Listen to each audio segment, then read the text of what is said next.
Hello, everybody, and welcome back to the Just Passing Through podcast. I'm back at home today.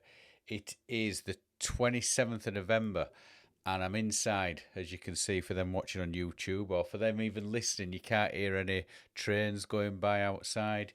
You can't hear any people. I'm shouting at people to tell them to get them out at way. I'm inside. It is dark outside. It's only just gone 5:30. It gets dark really early here. And I'm at home. It's got cold. Now, this morning, before I went to work, I heard the story that had just come through.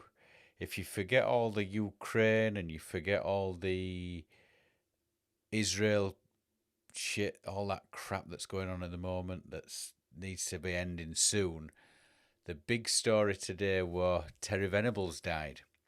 Now, my next episode, I'll do a big thing on that summer of 96, of which Terry Venables had a big hand in making that summer one of the best of my life.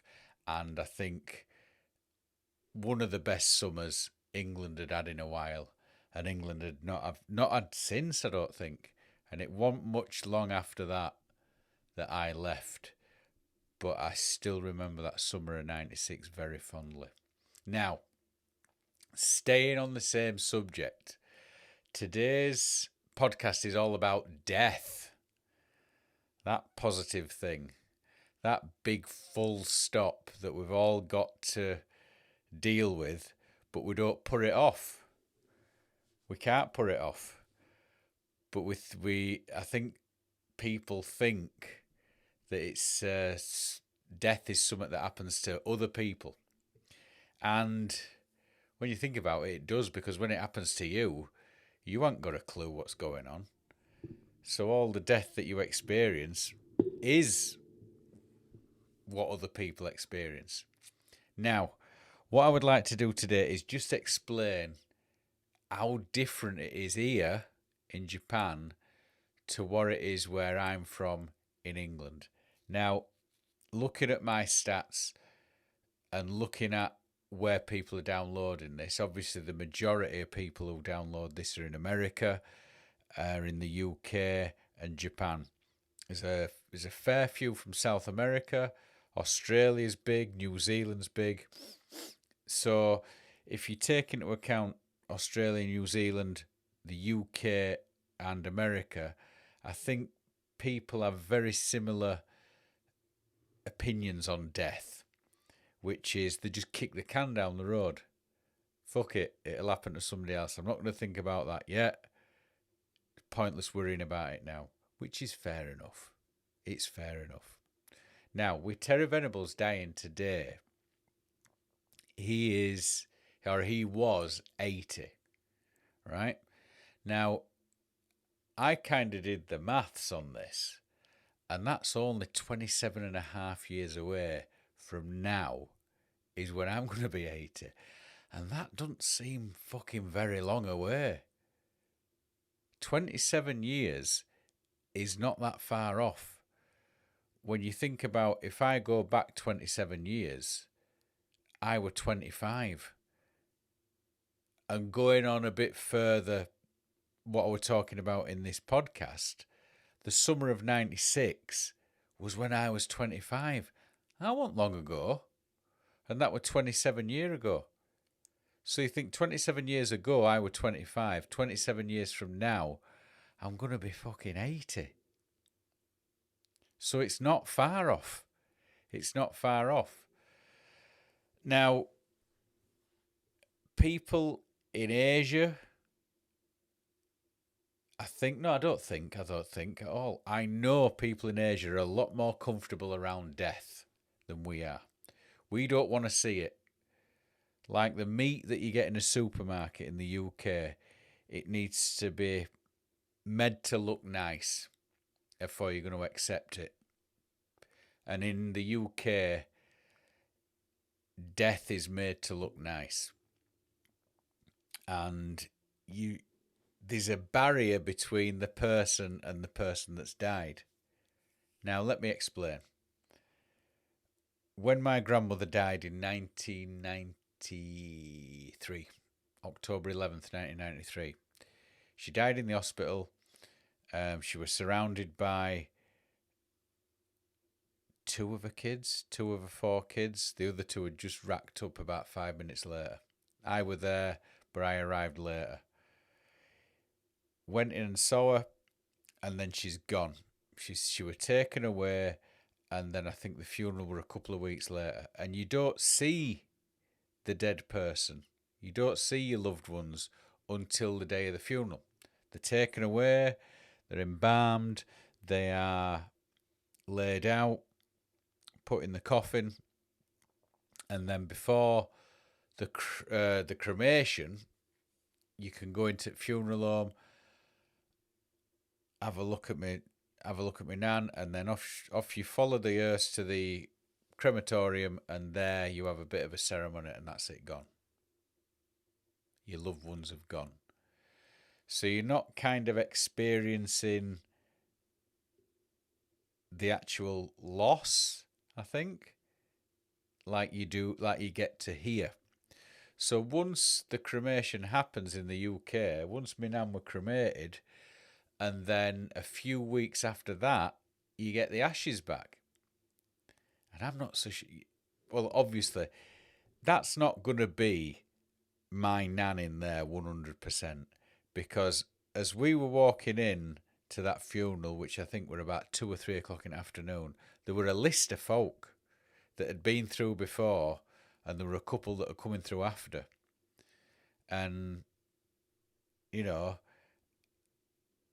the place at Scullmore in Bradford don't look big enough to have 6 burners in there. So I'm thinking of throwing one in, you sweep up. There's going to be ashes of other people in there. So then you get the ashes back 2 or 3 weeks later, and then you can take them with you and scatter them somewhere that was special to the person, or you can scatter them on garden arrest that they've got outside at crematorium, which, as unadventurous as my aunties are, they just put it there. They didn't think of taking her somewhere where she enjoyed to go and scattering it there. It was just easy enough to just pop her out in garden arrest, where every fucker else whose relatives can't be asked scatter their loved ones. And that's it. So you die, you get taken away for 2 weeks, and then you see the person, you go to the crematorium or you go to the burial, and that's it. That's it, you're done. Now, here, a client of mine, her relative was diagnosed with having a terminal illness. And he won't mind me saying. He won't mind me saying at all. So his mother has got this terminal illness, and she was dying. Went to the doctor, and he said, "You've got 6 months. I'm giving you 6 months." Now, instead of his mother going, "Oh, for fuck's sake," and going inward in herself and worrying about it, she seemed to get this new lease of life. Now, I'd known her for a few years before she got this diagnosis, and I saw her after, and there were no change in her apart from more of a spring in her step. Anyway, 6 months after, I say to this fella, my client, "Your mother doesn't seem to be going downhill. Are you sure this diagnosis is right?" And he was like, "Yep, she is. She's had the diagnosis. The illness, it was cancer. The illness is getting worse. It's taking over her body, but she's just refusing to let it take her over. She were playing more tennis. She were going for more walks. She was spending every spare minute she had with her grandkids. And that in turn it seemed to be feeding her. It seemed to be feeding her. And obviously, over the extra months that she were getting, science were kind of catching up with the disease. and she were taking these new drugs that were coming out, and she kept going and going. It's like you see on these cartoons where with Tom and Jerry. Tom and Jerry's on this train and he's trying to build the tracks in front of him so it can the train don't crash. That's what science were doing with her. So positive. I took so much, not advice from her, but watching how she dealt with it, I'm thinking to myself, if I ever have to go that way, I think I'm going to deal with it like that. I'll deal with it the way she dealt with it. Anyway, 2.5 years later, she finally succumbed, and that would be a month ago. So a month ago, sadly, she passed away. My client, he was obviously devastated, but he had an extra 2 years with his mother. And he said that last 2 years that he had with her were the best 2 years he'd ever spent with her. Because she got to that 6-month mark, positive, and then the extra 2 years, she was just saying to him, well, this is a bonus. This is a bonus. So he took her on holidays. He took her around Japan. His mother loved Hokkaido. He took her up there. They spent a lot of time up there. And just generally, the last 2 years of her life seemed to be fantastic. Now, I don't know what it was like behind the scenes with the treatment, but it seemed the last 3 weeks were fucking bumpy, a bit rough. But the 2.5 years leading up to that, so positive for her. Now, when she died, what happens here, what happened with her and what happens with so many people in Japan is, and it's just the best way. So a person dies in Japan, they are laid out, and then in some cases they are taken back to the person's house. They've got a big ice pack, a full body ice pack laid over them like a blanket. So it goes from the top of the chest all the way down the legs, just to keep them cold. They are laid out on a futon and dressed, and then a quilt is put over them. Now, I went to see his mother. His mother were laid out in a tatami room. He said, "Look, do you want to?" So I went to his house. We did what we had to do, and he said, "Do you want to see my mother?" What? I said, "Yeah, she's upstairs." I said, "Your mother's upstairs?" He said, yeah. Come on, we'll go see her. Went upstairs to see her, and there she is, like she's asleep. Just like she's asleep. She looks so peaceful. I'd seen her the last few weeks of her life on Skype, and it didn't look good. But I mean, she died now, and she just looks so peaceful. So there were incense burning around her. They have the rice with the chopsticks, and the chopsticks sticking up, which in Japan is a sign. It's something you only do at a funeral or when somebody's laid out. You should never leave your chopsticks standing up in rice when you're at a restaurant. It's a bad omen. You only should do that when the person's laid out. So he's got a couple of kids, a teenager and a really young son that's 5 years old. And I said, "How are the kids dealing with this?" He said, "No problem." And then the son came in. Now, his mother liked football. So there was a football at the side of his mother.